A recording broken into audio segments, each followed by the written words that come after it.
let's talk a bit about the multiple chemical sensitivities. It has been found that a lot of people with electrohypersensitivity actually start off with multiple chemical sensitivities. Yeah.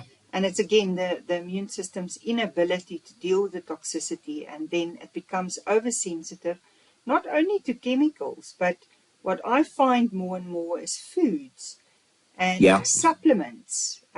Often the preservatives or colorants or flavorants, either in processed foods or in supplements. So it really becomes like an all-round sensitivity. I also have clients, they become light sensitive or touch sensitive. It's like all the senses become overstimulated. And don't forget odor sensitive.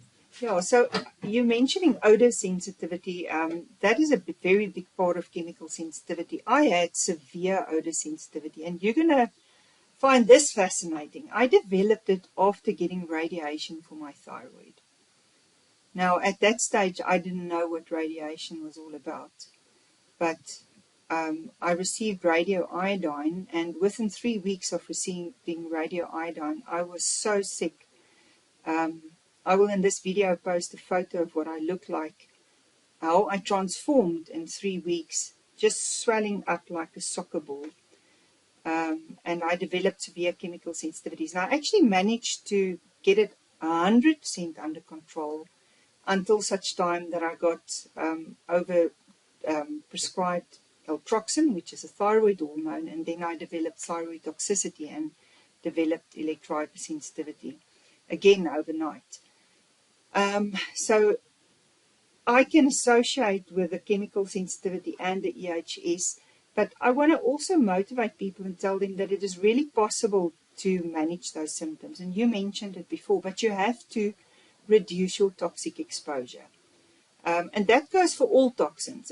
It goes for chemical toxins, any fumes, any pesticides, even personal care products. And I want to say especially personal care products.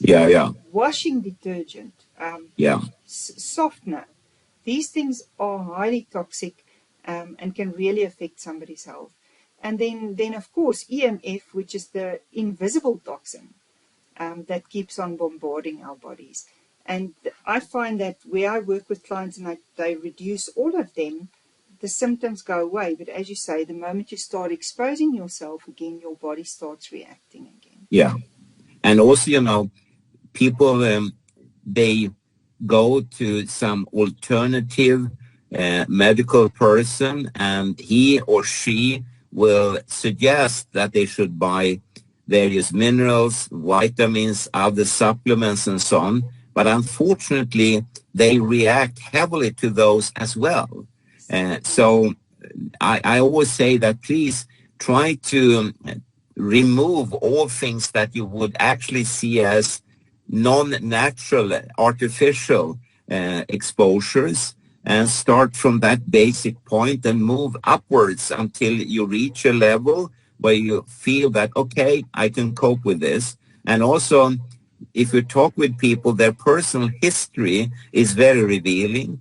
And there is a medical doctor in the UK, Erica Mallory Blythe, who is always pointing to that the history of the patient is very important, because in it you can find a culprit hidden. It could be like 20, 30 years away where it all started. They used maybe some insecticide, pesticide, some other detergent or whatever. And from that moment on, they didn't realize really, but they became electrohypersensitive / multiple chemical sensitive.